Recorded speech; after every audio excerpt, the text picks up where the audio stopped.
पढ़ रहे हैं बट्टा, और ये बट्टा का हमारा दूसरा भाग है। इस भाग में हमें कुछ आगे के प्रश्न देखने हैं जो बहुत ही सरल हैं। तो शुरू करते हैं। पहला क्वेश्चन, कोई वस्तु अंकित मूल्य पर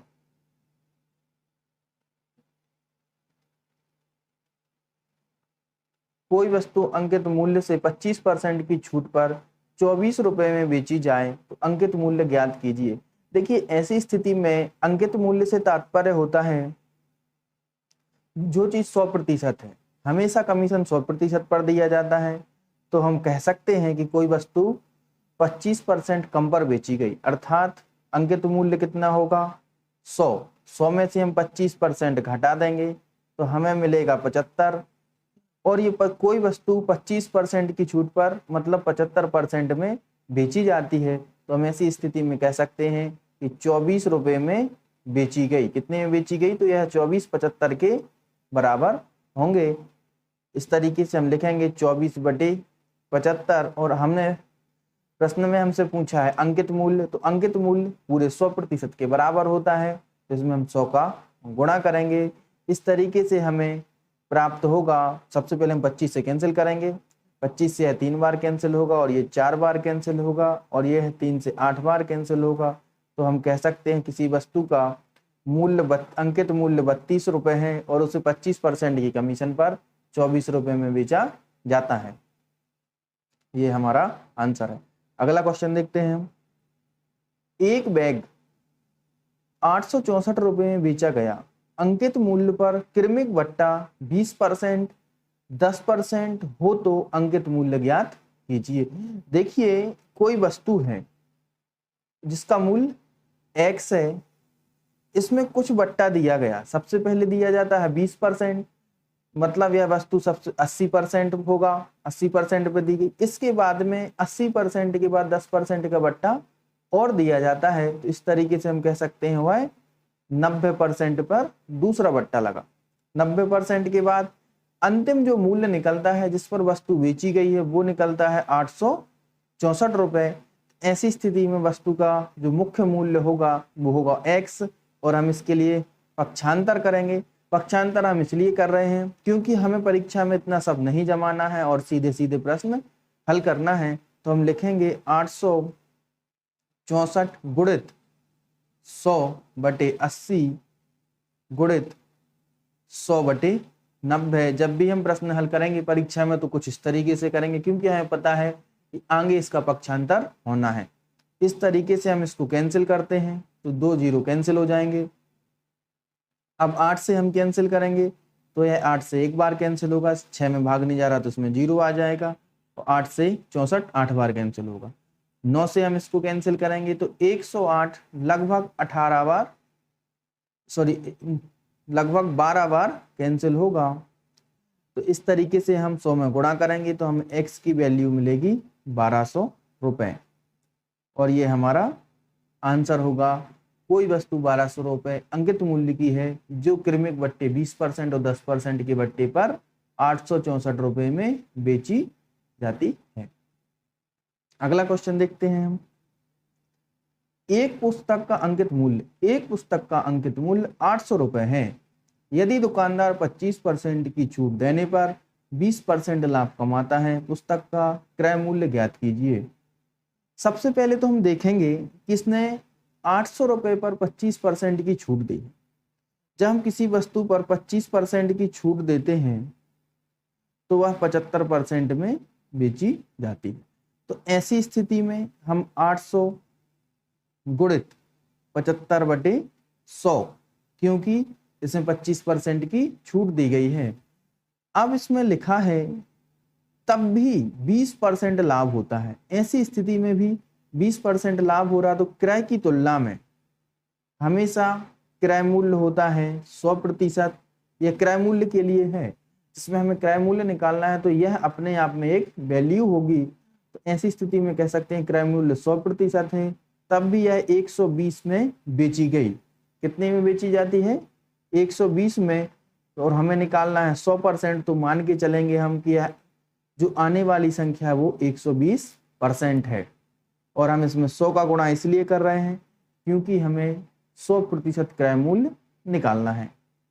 देखिए 100 से 100 कैंसिल हो जाएंगे।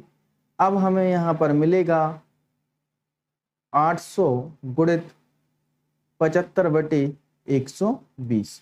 देखिए जब हम सवाल करते हैं, बार बार प्रैक्टिस की जाती है, तो हमें यह डायरेक्ट एक इक्वेशन मिलती है। जैसे यहाँ पर मिलता है 800 गुणित 75/120। जब आप अच्छी प्रैक्टिस करेंगे और बार बार प्रयास करेंगे तो आपको इस तरीके से इक्वेशन मिलेगी, जो बहुत सरल तरीके से आपके लिए और कम समय में किसी भी प्रश्न का आंसर देता है। अब देखिए इससे हम कैंसिल करें तो 3 से यह 25 बार कैंसिल होगा और यह 4 बार कैंसिल होगा। 4 से 80 20 बार कैंसिल होगा। यदि हम 25 में 20 का गुणा करते हैं तो हमें मिलता है 500 रुपए, और ये हमारा अभीष्ट आंसर होगा। वस्तु का क्रय मूल्य है 500 रुपए।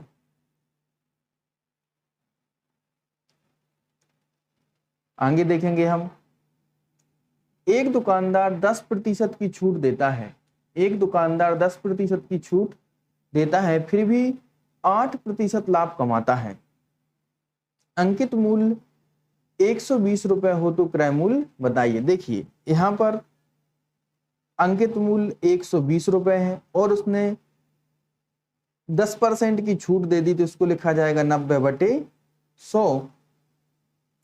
इसके बावजूद भी उसे 8% का लाभ होता है, तो इसको लिखा जाएगा 108/100। तो ऐसी स्थिति में हम इसको कैंसिल करेंगे 100 से 100 और हमें एक नई इक्वेशन मिलती है यहाँ से 120 गुणित 90/108। 9 से यह 10 बार कैंसिल होगा और 9 से ये 12 बार कैंसिल हो जाएगा। 12 से यह 10 बार कैंसिल होगा, तो हमें आंसर मिलेगा 100 रुपए, और ये हमारा आंसर है। अगला क्वेश्चन देखते हैं हम। एक शर्ट का अंकित मूल्य 1600 रुपए है। यदि दुकानदार 25% का बट्टा देता है, उसके बाद ही 20% लाभ कमाता है।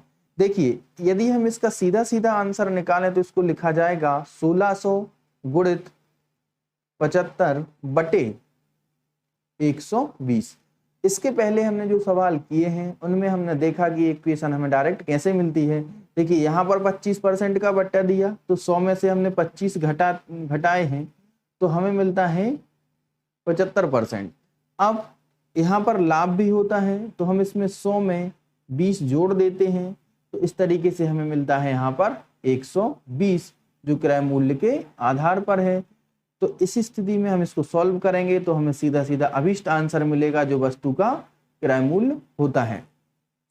4 से यह 3 बार कैंसिल हो जाएगा, यह 4 से 4 बार कैंसिल होगा, और यह 3 से 25 बार कैंसिल हो जाएगा। तो 25 में अगर हम 40 से गुणा करते हैं तो यहाँ पर 0 होगा, और 25 गुणित 4 बराबर होगा 1000।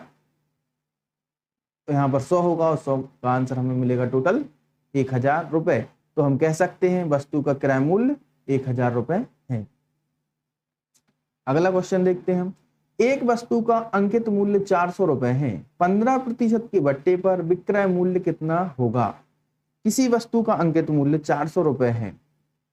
अब हमें इस पे बट्टा देना है। ये बहुत सरल सवाल है, इसलिए क्योंकि इस पर सीधा सीधा बट्टा दे के हमें आंसर निकालना है। जैसे किसी वस्तु का 100% है, इसमें हम 15% का बट्टा देते हैं तो हमें मिलेगा 85%। तो सीधी सी बात, 400 का हम 85 निकालें, 400 गुणित 100 गुणित 85। तो इस तरीके से हम इसमें गुणा करेंगे, तो 4 से 5 में गुणा करेंगे तो यहाँ पे 20 होगा, तो हासिल की 2 आ जाएगा, 4 8 32 और 2 हो जाएंगे यहाँ पर 34, अर्थात 340 रुपए। 400 रुपए की वस्तु पे 15% का बट्टा देने पर वह 340 रुपए में बेची जाएगी। एक वस्तु का अंकित मूल्य क्रय मूल्य से 20% बढ़ाकर रखा गया।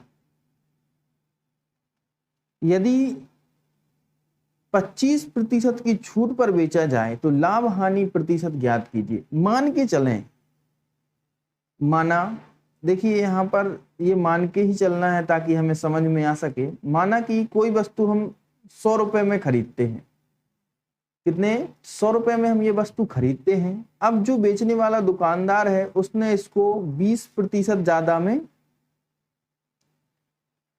मूल्य अंकित किया, तो ये वस्तु कितने की 120 रुपए की हो जाएगी। मार्केट में इसका मूल्य जो अंकित मूल्य वो 120 रुपए होगा। अब इसको कमीशन कितना देना है इस पे 25%।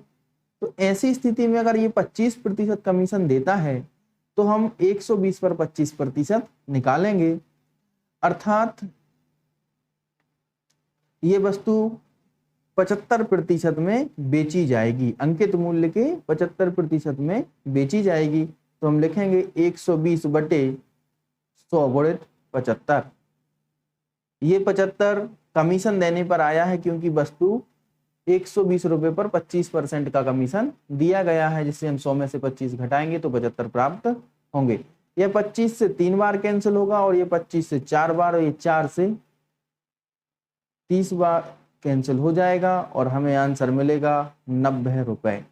यदि कोई वस्तु या कोई भी वस्तु होगी और 90 रुपए में बेची जाती है और आप उसके लिए 100 रुपए में खरीद के लाते हैं, तो हम कह सकते हैं कि इसमें 10% का डायरेक्ट लॉस होगा। यहाँ पर लिखा जाएगा कि हानि होगी 10% की। अगला क्वेश्चन देखते हैं। एक वस्तु का सूची मूल्य क्रय मूल्य से 10% बढ़ाकर रखा गया। देखिए, कोई वस्तु 100% में खरीदी जाती है, इसका मूल्य 10% बढ़ाया तो ये हो जाएगा 110% और 20% की छूट दी जाती। अब देखिए, इसमें 20% की हमने छूट दे दी तो यह 80% में बेची जाएगी। तो इस तरीके से हम इसका निकालेंगे, ये कैंसिल हो जाएगा और 11 गुणित 8 करेंगे तो 88 रुपए प्राप्त होगा। देखिए, कोई वस्तु 100 रुपए या 100% में खरीदी जाती है, सॉरी यहाँ पर रुपए नहीं परसेंट लेके ही चलेंगे हम, और वह 88% में बेच दी जाए, तो इसको देख के हम सीधा सीधा बता सकते हैं कि इसमें 12% का लॉस होगा या 12% की हानि होगी। इसमें ज्यादा कुछ नहीं करना। अगला क्वेश्चन देखेंगे हम। एक साइकिल का अंकित मूल्य 30% बढ़ाकर रखा गया। देखिए, किराया मूल्य मान के चलते हैं कि इसके किराया मूल्य 100% है और इसका जो प्रिंटेड प्राइस जो अंकित मूल्य है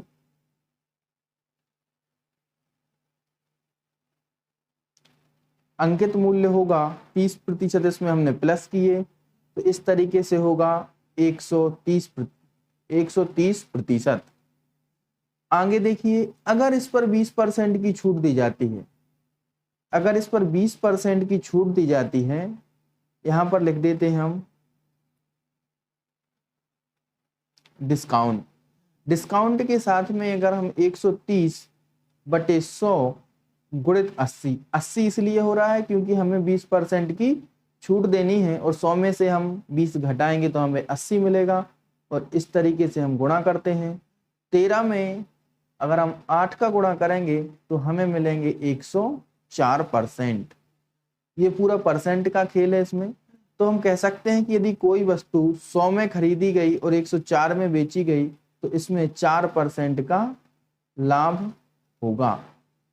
हमारा आंसर है 4% का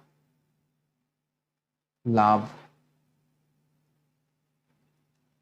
अगला क्वेश्चन देखेंगे हम। एक वस्तु का अंकित मूल्य 40% क्रय मूल्य से अधिक है।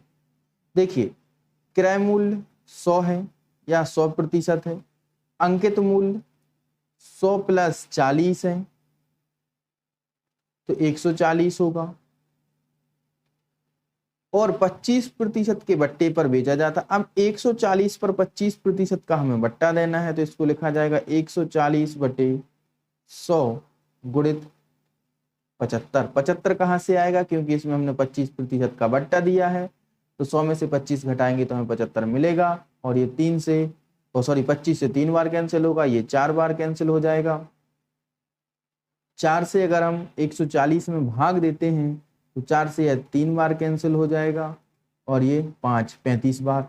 तो इस तरीके से हम कह सकते हैं वस्तु 105% में अंतिम रूप से बेची जाती है और 105 में बेचने पर सीधा सीधा 5% का लाभ हो रहा है, क्योंकि 100 में खरीदी है और 105 में बेची गई है।